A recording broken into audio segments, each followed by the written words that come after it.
spoke about how teenagers between the age of 15 to 18 are now eligible for a vaccination, and that is all set to roll out from the 3rd of January. Also, those who are above the age of 60 and patients suffering from comorbidities will be eligible for a booster dose, or so as to call it, a precaution dose, as mentioned by Prime Minister Modi.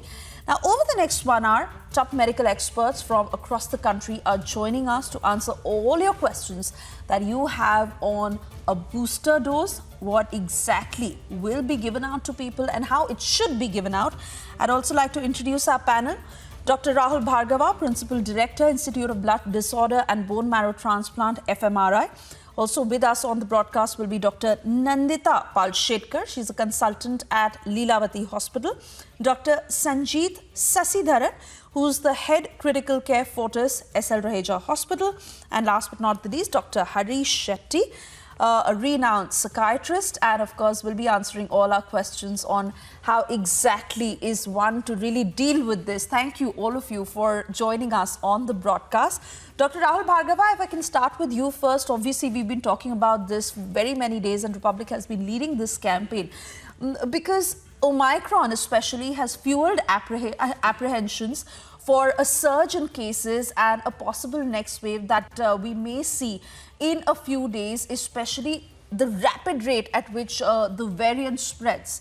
How important is a booster dose? Thanks for having me on the show. I think booster is the requirement of the time, as we have seen from the Delta variant, that it gave the protection only those people who were double vaccinated. Single people were as susceptible as no vaccinated people, or slightly less. If you see the data from UK, before we say it's whether it's significant or not, we need to understand 3 things. 1, having a COVID infection.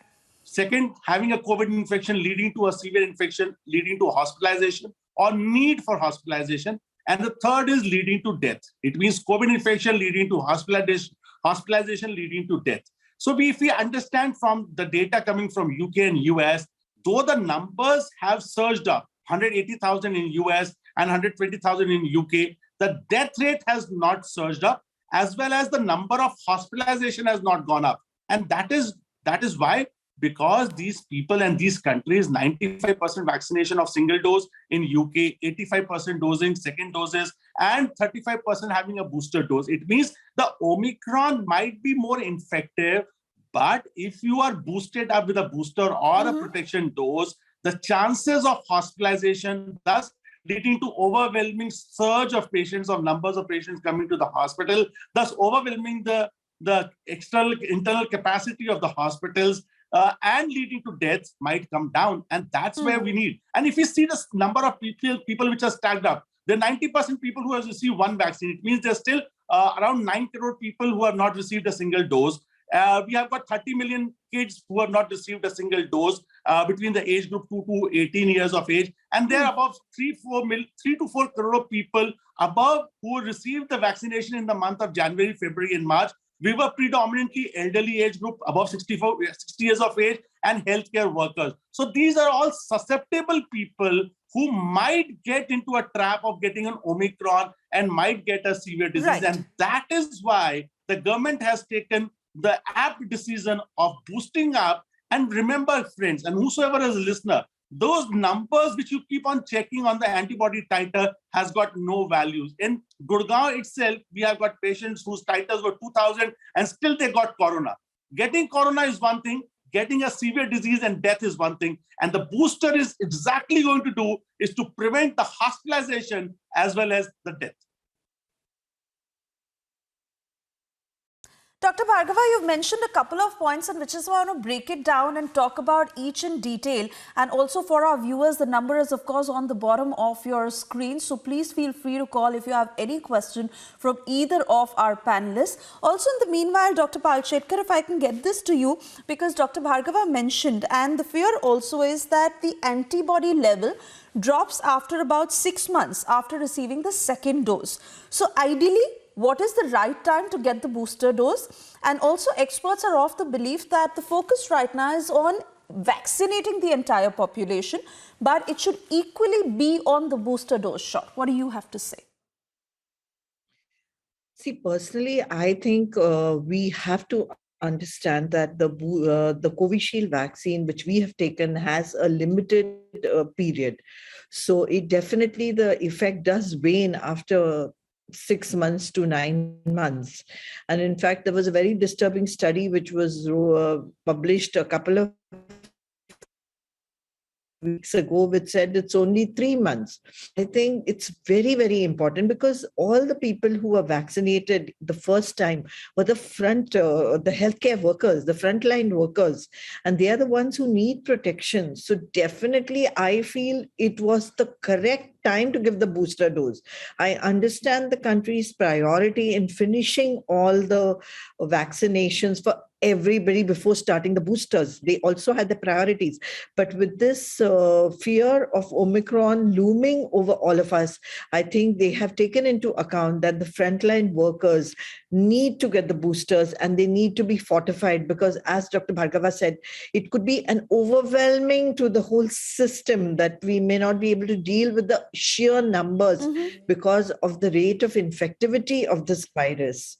So definitely, I think the booster is required for these people, and a lot of people, in fact, some of my friends in Germany are due for their fourth vaccine. So I think All right. now it's high time the Covishield and the Covaxin people got their boosters. Dr. Sanjeet, if I can get the next point to you, because US and UK, like we've already spoken, have recommended booster shots. But then let's understand that the population size of our country, and although we've achieved remarkable numbers when it comes to vaccinating a majority population, but what do you think is the best way of rolling this out, given that we are still in the vaccination process? Right. So this is an extremely tricky question. So rolling out this particular booster, the way the government has done it, rolling out to the 15 to 18-year-olds, the likely ones who want to go to school. The second thing is to the vulnerable population and the healthcare workers. Please understand this, that the healthcare workers got their first vaccinations in early January, and there are Israeli studies that have documented the fact that they are 2.26% high likelihood to get the reinfection. And that is the reason that we need this booster to get inside. So the rollout has been quite adequate, is what I feel per se, and it has to go. We cannot just leave the booster on its own. The entire population has to be first doubly vaccinated, and the booster has to go simultaneously to this vulnerable population, as was done when we started this entire episode of vaccinating the entire country. Right, right. Dr. Harish Shetty, of course, Doctor, I mean, it has been very taxing mentally and emotionally of this entire 2 years that we've seen of dealing with COVID in the first place. And we've had you so many times on many of our shows to understand what is the right state of mind to deal with this. Now, once again, Omicron, as we are talking, is a cause of concern. And it is being said that it might not cause as many deaths, but then again, its transmissibility is a huge concern because of its rapid rate of spread. We are in December somewhere, approaching January, very critical time given the cases are on the rise. The state of mind that people must be, especially vulnerable categories, what do you have to say, sir?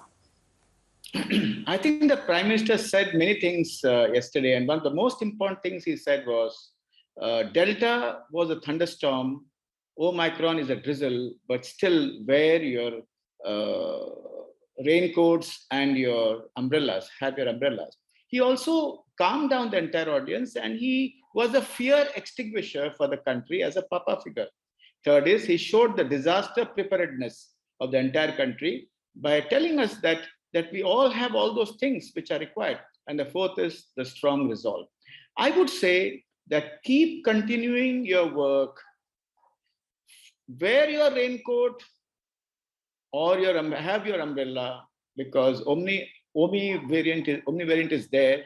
And at the same time, see that you're connected. See that you steal time and share small joys. When little joys add up, there's a big joy and a lot of positive mood state is built. Also, as the New Year Eve is coming up, remember to enjoy in micro clusters, not in thousands. Have your loved ones around, shake your leg, have your food, have enough laughter so that we can beat this variant. But the most important thing is, he also spoke about rumors.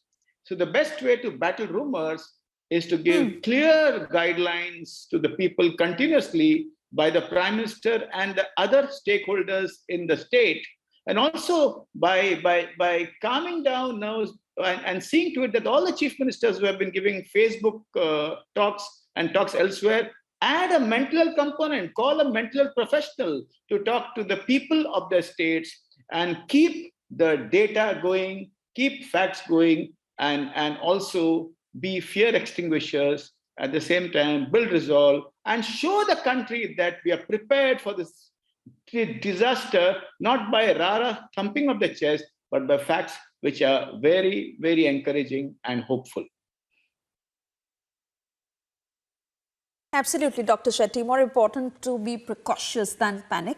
And on that note, I'd also like to welcome Dr. Ishwar Gilada, infectious diseases expert, who's now with us on the broadcast. Our callers have also begun to call in, and I also have a separate list of questions which we will take. But for now, I'd like to welcome Noshina, who's calling us from Chennai. Noshina, what's your question and who is it to? My question is that I am 68 years old and I have taken 2 Covishield vaccination, and now this booster dose which we have to take will be of which variant? Because in India we have only vaccine and Covishield. Right, Dr. Bhargava, if you can take that question, and I see you smiling there because that is something a lot of people are wanting to know. In case they've taken 2 doses of Covaxin, then a booster dose has to be a Covaxin or a Covishield. And if most people are taking Covishield, then what will the booster dose be and when? Over to you, sir. So, Nashina, we always said avoid cocktails, okay, in the party. So if you have taken 2 AstraZeneca, Covaxin, Covishield, please go ahead and take a Covishield. And if you have taken 2 Covaxin, go and take Covaxin. There is no point and there's no data at this present moment of time except the 23 patients who were inadvertently given Covaxin instead of Covishield after the first dose. There is no data to suggest that mixing of the antibodies are harmful or they are protective. And more so in those 23 patients, the antibody titers were higher enough in those mixing studies. But till the data comes in, till the government of India approves mixing and having a cocktails, please stick on to the same vaccine what you were given previously. Covishield goes Covishield way, Covaxin goes Covaxin way. All right, Dr. Gilada, if you can also throw some light on that point, sir, because some countries have approved a cocktail of vaccines and India, of course, has no data and like the doctors are also throwing more light on that. So we stick to what we've taken and that should be our booster dose is what you say. I will go with Rahul. You see, basically, mix and match concept has come only in COVID. Earlier, we used to say that whatever vaccine you have taken earlier, you take it, whether it was for hepatitis B or any other vaccine or polio, triple immunization. So this mix and match culture is like alliance governments and it has come only recently. Secondly, mix and match, whatever trials are going on currently in India, they are between the 2 vaccines, either Covishield given by Covaxin or Covaxin given by Covishield. That data will be out by next month end. It is a study going on at CMC Vellore. Secondly, there is a universal booster which is touted as a mRNA vaccine. In India, mRNA has been licensed to Cipla to produce Moderna. But last 6 months, they have not done that. I don't know what has happened to that. But our Indian mRNA vaccine from Pune's Genova lab, that is ready. They already found it successful in phase 2 trial for safety. Their efficacy data will be out anytime within a couple of days or so. And what I would like to say that before we should go ahead, we should do a kind of bridge trial. Bridge trials are very small trial in 500 people, and that can be recruited within a week, and 2 weeks the trials are completed. Within 1 week data comes out. So within 1 month we know whether mRNA after Covishield or mRNA after Covaxin is better. Till such time, we should take whatever is available. What Honorable Prime Minister said about the 60 plus people is an additional dose or a precautionary dose. That means it is of the same variety. For medical community and frontline workers, he has said for booster dose. Again, booster has not been clarified. So as of now, we take it with a pinch of salt that booster is from the same variety what we have taken earlier. Right. Right. Next, we have Abhinash calling us from Mumbai. Noshina, I hope that answers your question. If I can go to Abhinash next. Abhinash, what's your question? Yes. So So I mean, what's the need of keeping comorbidity in picture when when you are coming with a booster for 60 plus? I mean, if you try to address a large part of, the urban poor or even rural masses, I mean, this added layer of getting a comorbidity certificate from a doctor. I mean, how many 60 plus people carry that comorbidity certificate with them? I mean, this will just ensure a chaotic implementation of this step. So why don't just keep a clear cut of 60, 65, 55, wherever you find it more prudent? But just keep it like that. I mean, adding a layer of comorbidity means going to a doctor, getting a certificate. You know how many people are going to do that. I mean, that will just ensure chaos. Fair point, Abhinash. Dr. Sanjeev, if you'd like to give your take on it. 60 plus should be taking Quite, vaccine. quite a bit Yesterday, of, Prime Minister declared that you need a certificate from doctor, but I don't think it will be required in long run, because last time also it started that way only when original vaccination started. The people were asked to go to doctor and get a certificate. Every doctor was giving certificate. There is no harm in giving certificate, because 60 plus people, they have either diabetes or hypertension or obesity or one or the other kidney problem. Some problem is always there. So 90% people are covered in that only. And I believe, Dr. Sanjeev, you were adding to that. You can quickly make your point. Yeah, so the most vulnerable population is the one who's got comorbidities in the first place. So if you were to actually target a certain group of individuals as a doctor and looking at the logistics, we probably need to vaccine close to 20.4 crore individuals. That's a big number. So in that case, getting the best out of the booster shot means giving it to the person who probably needed the maximum, and that's the vulnerable population beyond 60 years who have comorbidities, along with those who've been completely unvaccinated, that's 15 to 18, and the healthcare workers. So I probably would resonate with the decision of the government. It's been perfect. Right. And before we also have our next caller, Dr. Nandita, if I can come to you on one of the questions that was sent to us, because a booster dose also a concern for pregnant women at this point, and if they should go ahead and take it or they should wait on until their delivery, and if then when after that, what do you have to say? See, this is a real problem, because here we're dealing with two lives. So we waited a long time before we agreed to give it to the pregnant women. But if we are following the protocols which are being currently done, in US and all the studies that have come from there, they are giving booster doses to the pregnant women. So what I personally feel is a lot of pregnant women who have delivered during pregnancy, they have taken the doses. So I don't think the question of booster doses during pregnancy will come, because it's usually a 9-month period and you don't get pregnant really so quickly. There will be very minute amount of people who will actually need a booster again in the second pregnancy. And if it's required, I think we should give it, because it's again a vulnerable position, population, and definitely needs it. But right now there is no stand on it, and I can't go out and say that please take it. This is a population which needs to be studied, and the safety profiles need to be taken into account before passing this kind of a statement. All right. I get your point, Dr. Nandita. Also, next we have Upasna, who's calling us from Bengaluru. Upasna, what's your question? Hi, everyone. My question is maybe not quite relevant to what is discussed here, but I wanted to understand, considering all the facts that we have here on the table, what are the chances of India getting third wave? That's what I wanted to understand, considering we have a lot of a huge population is already vaccinated and at least taken one dose. So even if we are hit by Omicron, how severe it is going to be? Oh yes, that's a question that's looming large. Dr. Bhargava, I see you nodding your head. If you'd like to answer that. Upasna, if the facts are right and the mathematics are right, I'm sure that we are going to not have a third wave. The reason is, the simple fact is that many more people are vaccinated in this country. But we have to keep that in caution, because, and all those pre-predictions are going to fall low because of IIT or whatever they have predicted, they're not going to come true, provided these kids' vaccinations are rolled out the booster doses are rolled out as quickly as possible. Because the fact is the Omicron is spreading large. So you see, the numbers are increasing in UK in spite of 35% being having a booster shot. Still, the numbers are 100,000.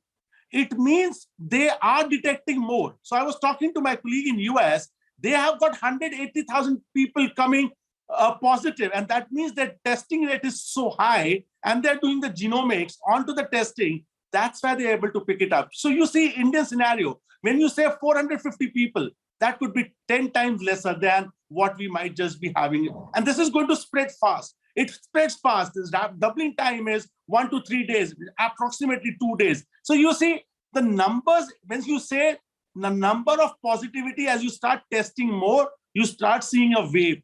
But that does not translate into the hospitalization and death. And that's the idea behind it. The vaccination is trying, what they're trying to do with the vaccination is, and agreeing to people and going to Ghar Ghar Dastak Abhiyan is that get at least a dose, because that reduces your probability of hospitalization by 100 folds. If you get 2, it reduces by 1,000 folds. And the death rates also start coming down. So what you call as a wave will define it. If you say number of people coming positive, yes. Number of people getting hospitalized and getting onto a deathbed, answer to that is no. Whatever we have seen in a Delta in April, May, that is not going to get replicated for sure in this wave, because we are much better prepared. And in last 1 month, to put the facts again, in the last 32 days, there are only 24 deaths across the world.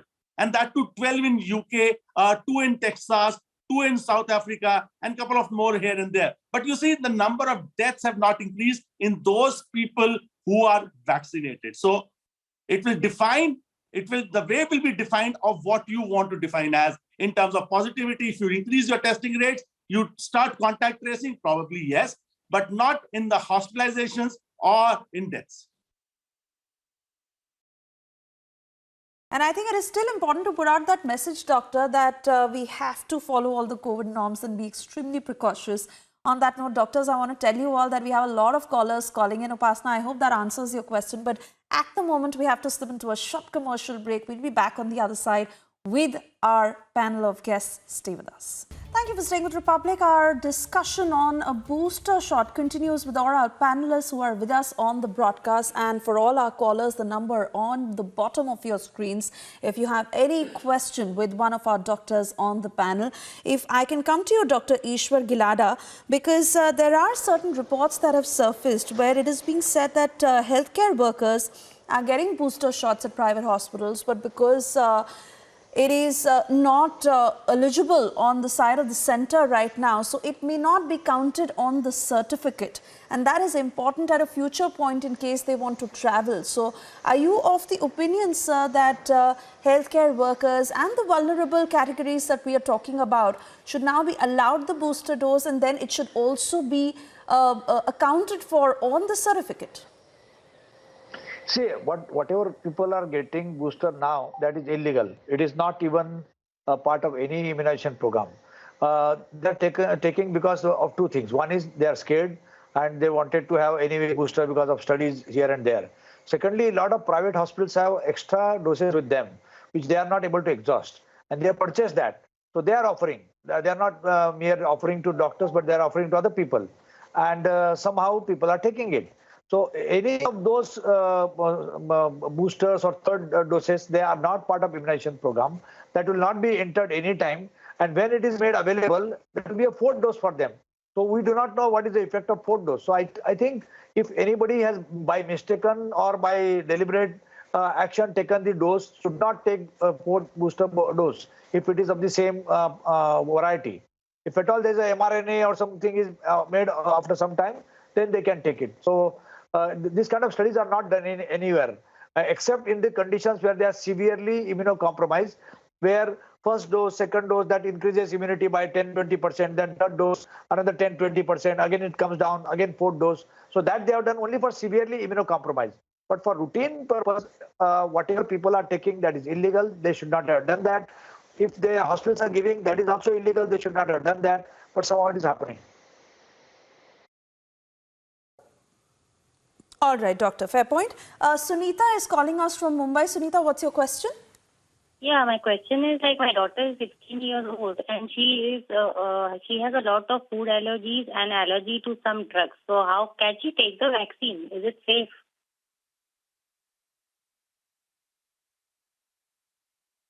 All right. Hello. Dr. Sanjeev, if you'd like to answer that. Safety and reactogenicity studies are, actually there now in the adult population, and large scale studies are available also in the other countries which have actually get these vaccinations. So overall, they show a very very similar safety profile with that observed after the second dose in adult individuals also. So I don't see a reason to suggest doesn't seem to be a reason to suggest that there would be an increased side effects. In fact, if at all, there would be a reduction in the side effects because of the age of the individual being extremely low compared to the adult population. All right, Sunita, I hope that answers your question. Also, Gaurav is calling us from Gorakhpur. Gaurav, what's your question? Namaskar to everyone. First of all, thank you, Republic, for allowing us to put out a question. The question is very clear. Keeping aside the talks of vaccine, let's say talking about boosters for elderly population or for frontline workers or for people who have comorbidities or something as such, let's focus the talk to 12 years to 18 years age group. The same question what the last caller might have asked, I will put it in some different word. The vaccination for these people, those who come as teenagers, counted as teenagers, is kept at hold by government, maybe for whatever reasons. The possible reason was that there would be some probable consequences in case if we don't have clear enough data to show that administrating doses of vaccine, whatever vaccine that could be, have on these populations. So let's say now government has allowed for them, they can move on to centers, they can volunteer to get the vaccines, but will it be safe for them if they just blindfoldedly believe on it and just get to vaccination, or should they wait for a month or something in order to fetch the data, like how this is working on this population group? All right. I think Dr. Nandita and Dr. Shetty, both of you should take a part of that question. Dr. Nandita, if I can come to you first for the first part of the question, and Dr. Shetty, how should this be approached? But we'll go to Dr. Nandita first. I don't think that's a fair question at all. I mean, it's obviously the studies have been done and it has been said to be safe. And there are going to be a few people who are going to react differently. There is a complication rate which is associated. So I don't think that should be your criteria at all. Not at all. And Dr. Shetty, how should one build that confidence? I think when you share such a question, there's anxiety in your mind of approaching the vaccine. That is the most important thing. So put your fears down to your neighboring, friendly neighborhood doctor, and put your fears down and look at it whether it's rational or not. Most of the times, most of the fears are irrational. Remember, this is an emergency approved vaccine. These are first generation vaccines. And if it's approved by the government of India after due consideration, this is a safe vaccine. So do not wait for a month and do not share this sentence with anybody else because it will cause a lot of vaccine hesitancy. But this is a very fair question. And I would say, please share your fears with your friendly doctor, family doctor. And he or she, on whom you have a lot of faith, he or she will be able to calm you down and help your children to really take the vaccine. Vaccination and masking are the two most potent protectors for the human race at this point of time. Absolutely. And Dr. Shetty, I think it's important to talk about this also, to hear that answer from you, to really build that reassurance. I see Dr. Bhargava also nodding on that. I have Dr. Nirmala Srinivasan next, who's calling us from Bengaluru. She's a doctor herself. Dr. Nirmala, what's your question and who is it to? Yeah, I'm Nirmala. I'm not a medical doctor. My question is addressed to Dr. Shetty. I want to know people with Dr. Shetty. I'm addressing this question in a capacity as a psychiatrist. And the reason I'm calling is, do people with mental illness and mental disorders, that is, those at the psychiatric treatment, is it not a comorbidity condition by itself?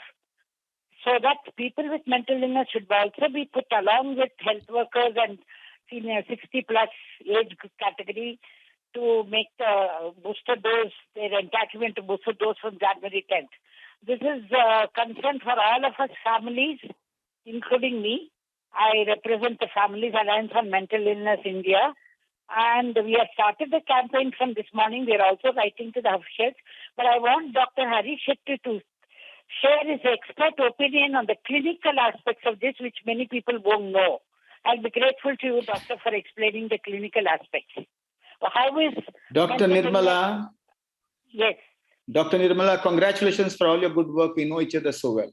There are enough studies to show that those who are on treatment for mental illness should be prioritized as far as booster vaccination is concerned. And I completely agree with you that the vulnerability of those who are mentally ill is also high. So I completely agree with you that the mental illness should also be part of the comorbid aspect of the choice for getting the vaccine. And I'm in complete agreement. We should write to the Prime Minister, Niti Aayog, and VK Paul and others, and the Health Minister to see that this is given. But on the whole, what I see is 60 plus is approved.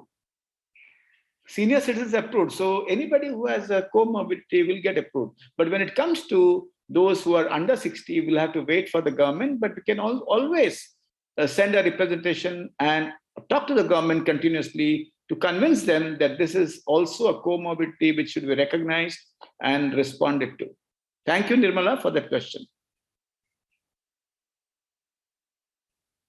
Absolutely, Dr. Shetty, and important that we discuss all the permutations, combinations, and there are so many points sometimes that get mixed, but panelists like you, experts like you who, are in the capacity to raise this with the government. Next we have Subhash calling from Hyderabad. Subhash, what's your question? Yeah, my question is that if a senior citizen has been given 2 doses of Covishield, so what will be the booster of the vaccine? Will it be a Covishield or it is Covaxin? All right, we've answered that at a previous point. Dr. Bhargava, if you would want to quickly recap for all our viewers, because this is a very, very frequently asked question. Before the data comes out, let it be no confusion. Whatever 2 doses which you have taken, you'll get that as a precaution or a booster dose with the same vaccine. We have got 2 vaccines. You're going to get 2, either Covaxin or Covishield. There is no mix match. Until unless the mRNA vaccine comes in, there is data, there is no mix match. So the simple word is, there is no cocktail. Please continue to take the same dose of a same vaccine which you have taken previously.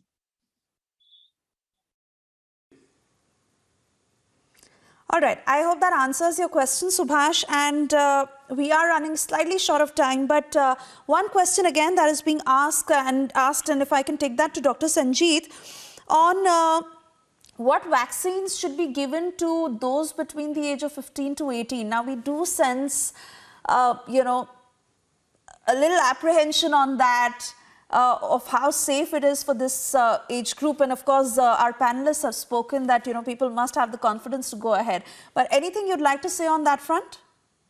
So the vaccine dose that has been decided by the government is the same as that of the adult vaccine, and it produces an extremely strong and amnestic immunological response to the response to prevent severe illnesses and hospitalization. So, if given a vaccine, I'd probably want the vaccine. A small niggle or a small pain in my arm would be rather better than getting into the hospital and getting admitted under isolation. So, in short, it's an extremely safe vaccine, and the dose recommended is the same for Covishield and Covaxin.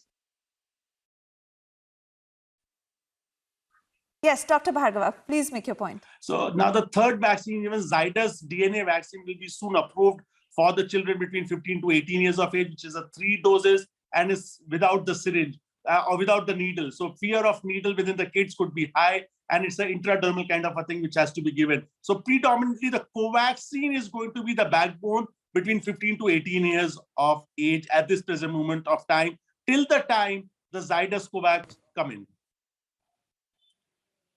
Zydus is already licensed 3 months before. So it will be probably Zydus only, Zyco D. Yeah. So, Dr. Gilada, absolutely, and it has been a very, very informative discussion. I'd like to thank all our panelists.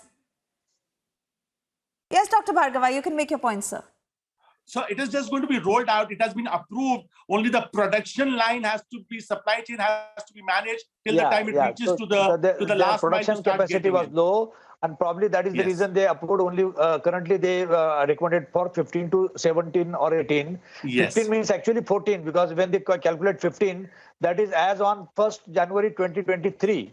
So it will be 14 to 17, and it will be 3-dose vaccine, intradermal, non-injectable, and it will be Zyco D. Probably when the production increases, they will roll out to 12 to 15 also. Yes. Absolutely. Dr. Gilada and Dr. Bhargava, thank you for speaking on that as well. And like I was saying, it's been a very, very informative discussion. I want to thank you all for joining us on the broadcast and, of course, sharing your very important perspectives. I believe Dr. Nandita has a point to make, and we have another caller who has a question to ask.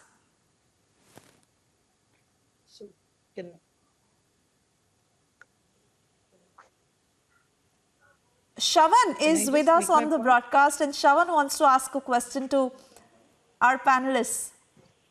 Suesha, this is just a question keeping in mind my parents also. Like, what happens if the two doses that one has taken is of a different manufacturer, and the third, for instance, in my case, and my parents have taken the Pfizer dose in the US, and now they are in India. What happens now when they have to take a booster dose or a precaution dose? Will they have to, perhaps speak to any doctor first, or can they take any of the precaution doses that would be available in the market? Shravan, go ahead and take. They have done both the trials, AstraZeneca followed by Pfizer mRNA in UK, as well as Pfizer mRNA followed by AstraZeneca. And AstraZeneca is Covishield in India.